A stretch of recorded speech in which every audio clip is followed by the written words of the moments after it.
আর এই দাড়িটার বয়স কত হবে? দাড়ির বয়স 82। মানে ওনার বয়স 82 আর উনি বলছেন ওনার দাড়ির বয়সও 82। গ্রামে আজব কাণ্ড।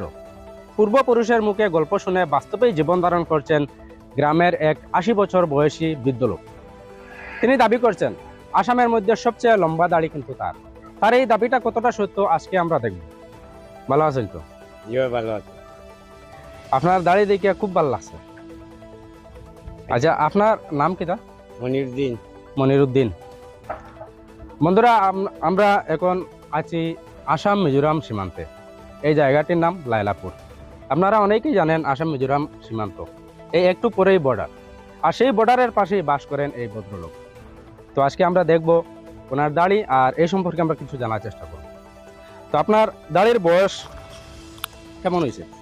বয়স তো লাইফ থেকে লাইফ, মানে লাইফ টাইম? Life time. আপনি দাড়িতে কোনোদিন ব্লেড বা কোর এইসব না। লাগাইছেন না? না না, কিছু লাগাইছি না। আচ্ছা, সব কাজের কিন্তু একটি উদ্দেশ্য থাকে। তো আজকে আমরা জানার চেষ্টা করব ওনার এই লম্বা দাড়ি রাখার উদ্দেশ্যটা কি। না না, আপনার এই লম্বা দাড়ি রাখার উদ্দেশ্যটা কি? লম্বা দাড়ি রাখার উদ্দেশ্যটা হইলো আমার একটা আশা পূর্ণ হইতো, অথচ একটা স্মৃতি রইতো আমার, এই আশা। আশাটা কি? আশাটা তো লাইলু মানুষ বিয়া দিতাম, এই আশা। প্রিয় দর্শক, আপনারা অনেক শুনেছেন লাইলি মজনুর বিয়ে দেখবে অনেক মানুষ, কিন্তু কারা দেখবে সেই জিনিস চিন্তা করে কিন্তু অনেক লম্বা দাঁড়িয়ে রেখেছেন। তো তিনি আশা করছেন উনি লাইলি মজনুর বিয়ে দেখবেন। আচ্ছা, লাইলি মজনুর বিয়ে কি দেখা হয়েছে? না না, কই দেখি কত হাজার হাজার দেখলাম থইলে, লাইলু মানুষটা দেখলাম না। অনেক হাস্যকর কিন্তু একটি বাক্য বলেছেন উনি, লাইলি মজনুর বিয়ে দেখা হয়নি কিন্তু হাজার হাজার মানুষের বিয়ে দেখে ফেলেছেন উনি।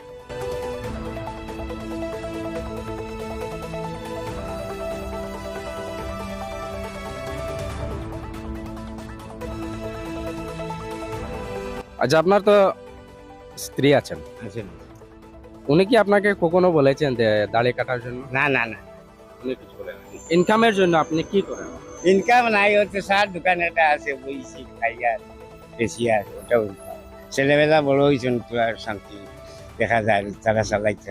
এই রাস্তাটি হচ্ছে শিলচর আইজল 306 নম্বর জাতীয় মহাসড়ক। এখান থেকে একটু পরেই মিজোরাম শুরু।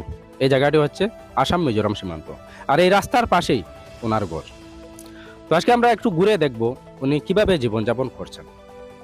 এই 80 বছর বয়সে জীবনযাপন করা কতটা কঠিন, এবং উনি যে দাড়ি রেখেছেন সেই দাড়ি নিয়ে কতটা কঠিন হচ্ছে ওনার জীবনে, আমরা ঘুরে দেখব।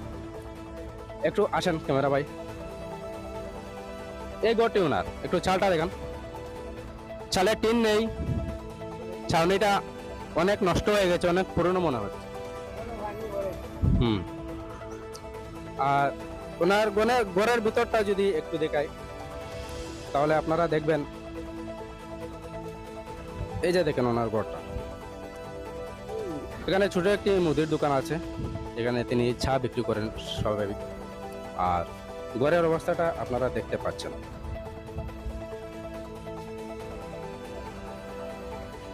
একদিকে বৃষ্টি পড়ছে, অন্যদিকে রোদের আলো ঢুকছে, তারপরে জীবনযাপন করে যাচ্ছেন এই ভদ্রলোক।